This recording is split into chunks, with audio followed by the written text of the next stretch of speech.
Ya, oke guys. Assalamualaikum. Balik lagi dengan Jaki ya guys. Hari ini tanggal 7 Agustus pukul 20:56. Gua mau bahas saham Inco.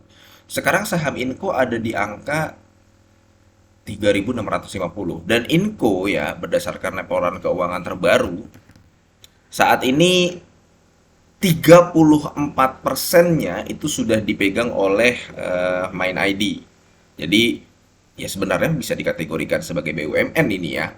Walaupun kepemilikannya masih di bawah 50%. Nah, gini guys, Inco ini sekarang guys ya. Sekarang perusahaan ini sudah dihargai di PBV 0,8. Itu guys ya, itu hal pertama menarik yang gue sampaikan nih. PBV 0,8. Dan itu adalah PBV terendah Inco dalam beberapa waktu terakhir. Karena kalau kita lihat, dia itu selalu dihargai PBV di atas satu.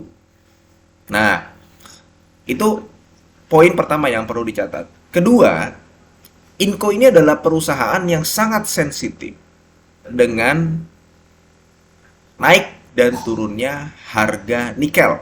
Harga nikel dulu, Pak. Nah, ini nih guys, gue tulis lagi nih.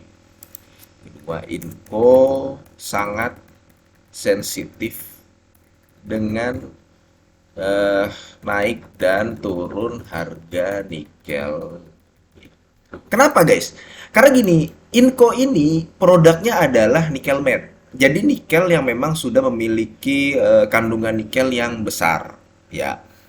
Kalau misalkan kita lihat harga nikel yang memang mengalami tren penurunan di tahun 2024 ini, terutama sejak naik di bulan Mei, sekarang kan lagi turun nih.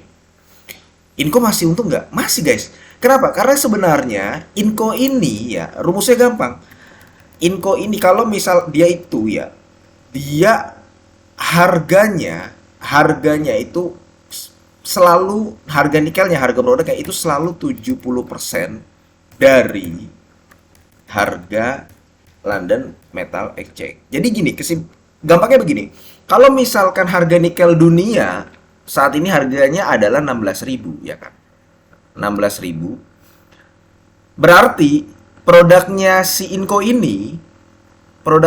ini dihargai sebenarnya di angka 12.000. Kenapa bisa begitu? Karena gini guys, nikel itu ada berbagai macam. Kalau misalkan masih mentah ya, dari 100% itu yang dihargai cuman misalkan 20% atau 30%. Ada yang dihargai kandungan nikelnya cuma 40%. Nah, kandungan nikel yang dihargai sama eh, London Metal Exchange ini ya, itu 78%. Jadi lu kalau misalkan mau mengetahui harga produknya dari Inco, itu pakai rumus ini.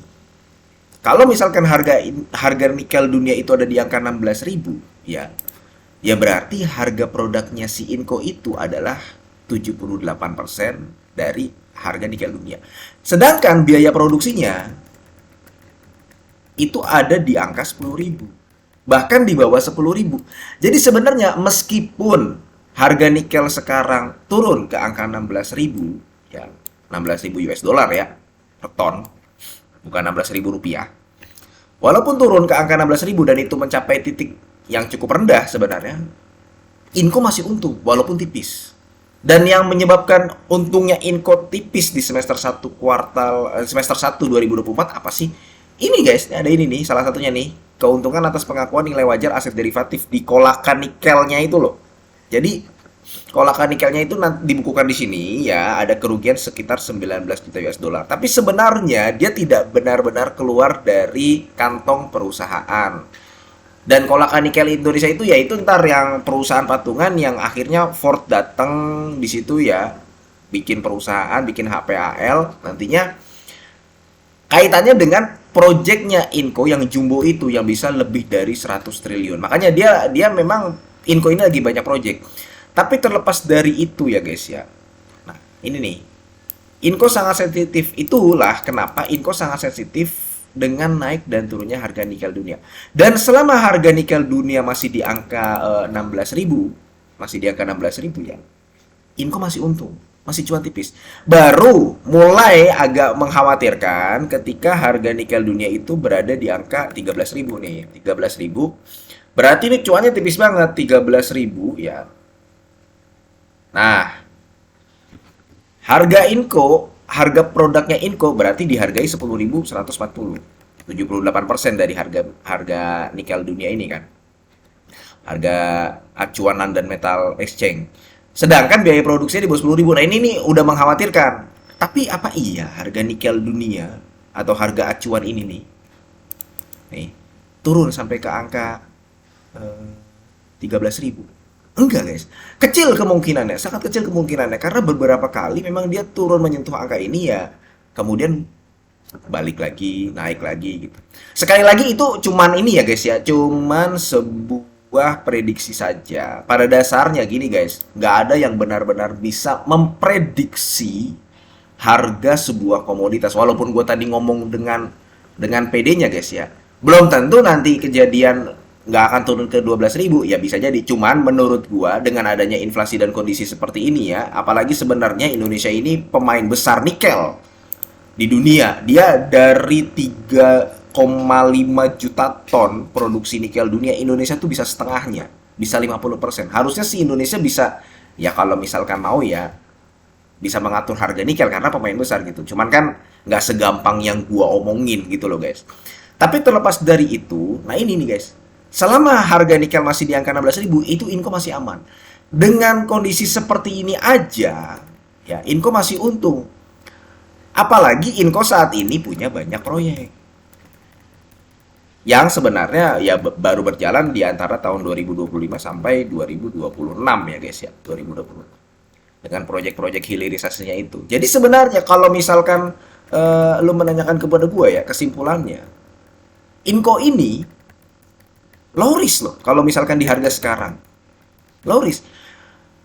Low risk karena memang dia sudah BBV 0,1, kemudian harga nikel juga saat ini rendah dan kemungkinan untuk turun lagi sulit ya. Apabila harga nikelnya naik, labanya Inco bisa terbang juga. Kemudian Inco juga banyak project yang harapannya bisa selesai di tahun 2026 paling tidak ya, tahun 2026 itu sudah selesai karena sekarang itu progresnya udah 40%, 50% project-project jumbonya itu. Jadi bisa disimpulkan ini Inco low risk dan ada potensi gain yang cukup besar. Kalau misalkan dia naik ke 5.000 aja guys, sekarang di harga 3.600 kan Inco. Dia naik ke 5.000 lagi, balik lagi nih ke harga 5.000 atau ya 5.000 lah. Ya, 4.500. Berarti ada potensi lu bisa cuan lebih dari 30%. Sedangkan risknya ini cukup kecil sekarang sebenarnya. Ya cuman tadi gue bilang karena dia sensitif terhadap harga nikel ya, harga nikelnya sekarang lagi turun ya sahamnya belum kemana-mana gitu loh guys. Dan kalau karena dia lagi banyak proyek jumbo, ada kemungkinan juga ya dia nggak membagikan dividen jor-joran dalam periode sampai ininya benar-benar berjalan. Oke itu guys, mudah-mudahan video ini bermanfaat dan semoga lu sehat selalu sehingga kita bisa bertemu kembali di video-video selanjutnya. Ini bukan ajakan jual beli ya guys ya. Gua akhiri, wassalamualaikum warahmatullahi wabarakatuh.